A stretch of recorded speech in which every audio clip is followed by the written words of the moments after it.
पहुंचे हैं। वहां का राजा है निषाद राज, वो भगवान से प्रेम रखता है, प्रीति रखता है। और कुछ समय निषाद राज जो है वो वशिष्ठ जी के आश्रम में भी रहा है, इसलिए भगवान से थोड़ा परिचय भी है निषाद राज का। और वहां पर महाराज निषाद राज को जैसे खबर लगी है, अपने सगे संबंधियों को सबको बुला लिया। नंद बहादुर रघुनाथ जी आ गए, धन्य समझ रहा है अपने आप को निषाद राज को। ये सुधी निषाद राज जब पाई, मुदित प्रिय बंधु बुलाए। अपने बंधु बांधव को बुला लिया, आ जाओ। आ गए रघुनाथ जी,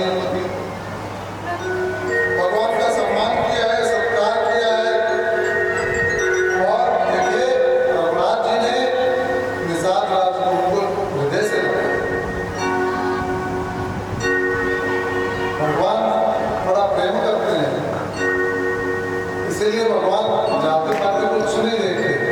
परमात्मा क्योंकि जात पात कुछ भी नहीं, कोई हरि को भजे सो हरि का हो। भगवान तो ये है। निषाद राज को दंडवत प्रणाम किया है, चरणों में लिपट गया है। भगवान ने उठा करके हृदय से लगाया।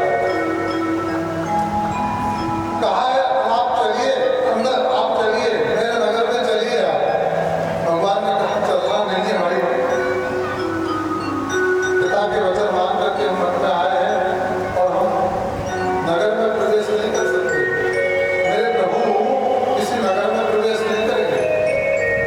भगवान ने चरण पादुका भी नहीं भेजी है, भगवान ने अन्न भी ग्रहण नहीं किया है। वनवास में जब तक रहे तब तक हमारे प्रभु ने नहीं किया, नगर में प्रवेश नहीं किया। निषाद राज से कहा नगर में प्रवेश नहीं करेंगे। सुस्वाद भोजन लेके आए तो भोजन तो हमें करना ही नहीं है, कंदमूल फल को खाना है।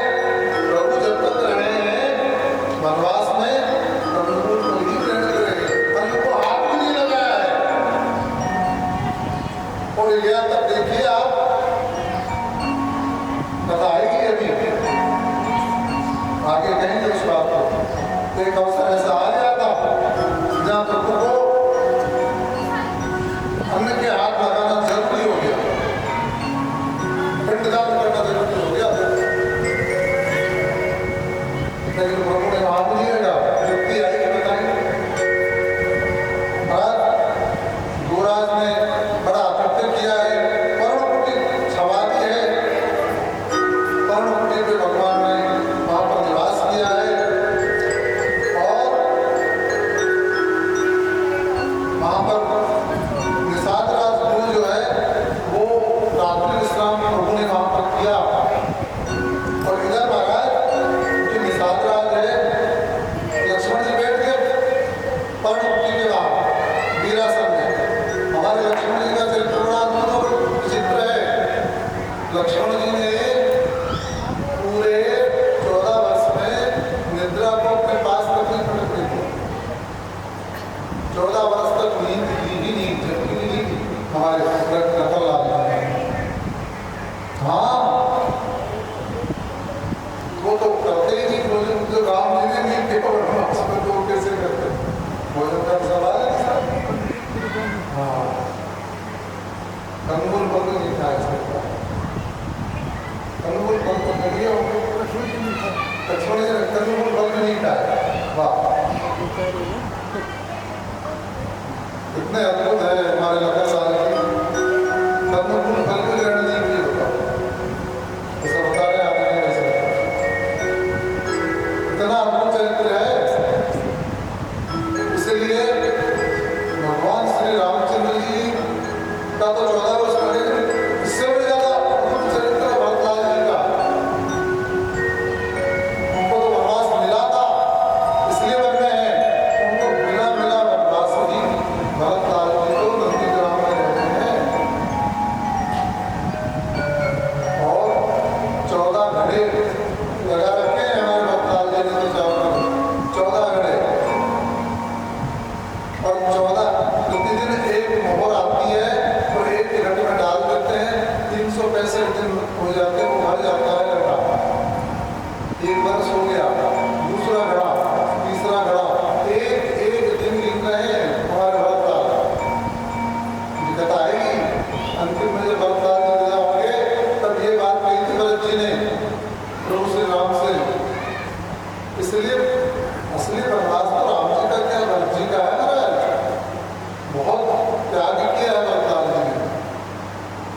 कह दिया था एक दिन भी ज्यादा हो गया, एक दिन भी तो भरत को जिंदा नहीं पाओगे पूरे 14 वर्ष में से। इतनी वो है भरतलाल जी का। तुम्हारा निषाद राज गुण जो है उनकी प्रभु की सेवा की है। और हमारे वीरा शर्मा बैठे हैं लखन लाल जी, और महाराज लखन लाल जी तो बहुत ज्ञानी है। यहाँ पर निषाद राज गुरु ने लखन लाल से पूछा है सारी बात, ये कैसे हो गया। जैसे भगवत गीता है वहां पर, यहाँ पर निषाद गीता है,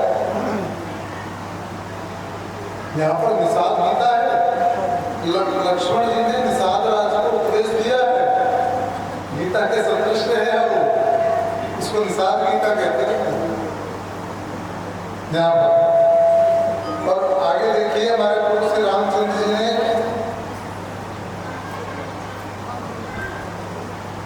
जब सारा उपदेश उनको कह दिया है, बहुत मधुर वाणी में कहना है लखन लाल जी। जैसे तो हमारे लखन लाल जी को शेषनाग का अवतार है, सबसे पहले गुस्सा ही इनको आता है, लेकिन यहाँ पर बहुत मीठी वाणी से कहा है।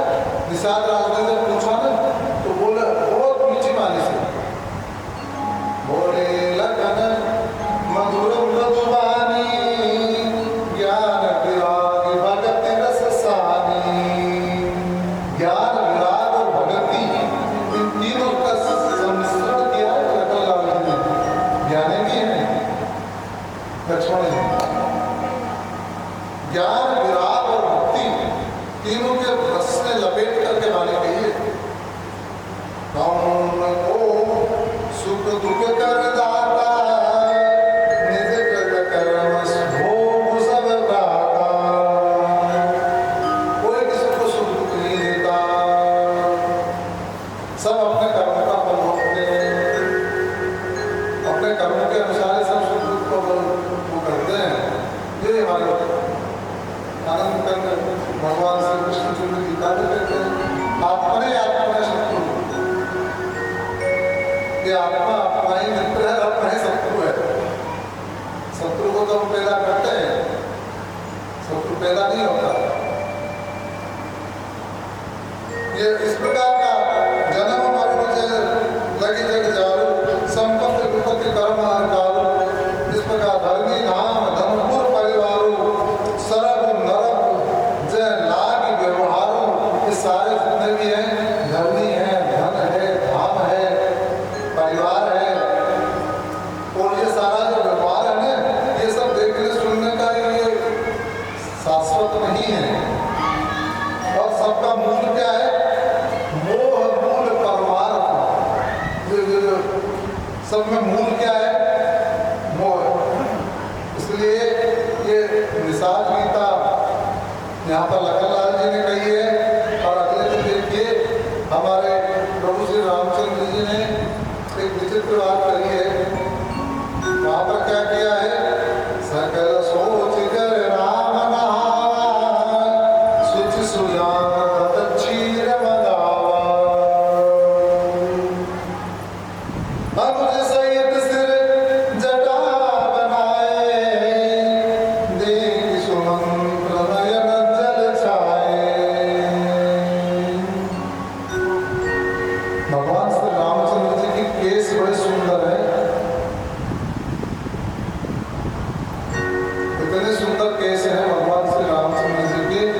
लेकिन अगले दिन सुबह हमारे राघवेंद्र सरकार ने प्रभु श्री राम ने भटका दूध मंगवाया, भटका दूध, और उस भटके दूध से अपने जो केस हैं भगवान के, उन केसों को अनुज सहित सिर जटा बनाए। लक्ष्मण जी के शरीर में उन केसों की उन्होंने जटाएं लगा दी। संवारना नहीं पड़ेगा। मन में रहेंगे, जटा बनाए प्रभु श्री रामचंद्र जी ने। जो सुमंत्र जी ने ये देखा तो उनके जो नेत्र से आंसू आ गए। भगवान को जब देखा उन्होंने, उनके नेत्र से आंसू आ गए। महाराज क्या किया जाए, कह नहीं सकते। सुमंत्र जी अब प्रभु श्री रामचंद्र जी निषाद राजगुरु के भी ज्यादा नहीं रहना चाहते, रुकना नहीं चाहते, आगे बढ़ रहे हैं। आगे बढ़ने पर प्रभु श्री रामचंद्र जी सुमंत्र जी को वापस भेजना चाहते हैं। सुमंत्र जी ने कहा महाराज नहीं, राजा दशरथ जी ने मेरे को आज्ञा दी, राजा ने आज्ञा दी है आपको दिखाकर बोले नहीं सुनो।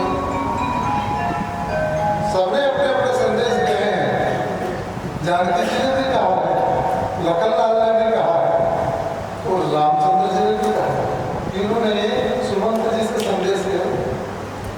लखन बोले कुछ वचन कठोर, लखन लाल जी ने कुछ कठोर वचन कहे, लेकिन भगवान श्री रामचंद्र जी ने कहा कि नहीं, ये बात कहना नहीं है।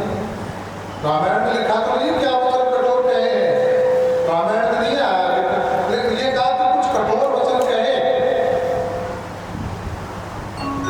रामचंद्र जी ने तो कहा आप करना, मैं जल्दी आ जाऊंगा, कोई परेशानी की बात। तो माता जानकी जी ने तो बहुत कहा है कि रहना तो आपके पास कराती हूँ, लेकिन जहाँ पर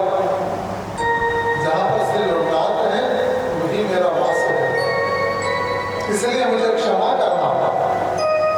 ये बात कही माता जानकी ने।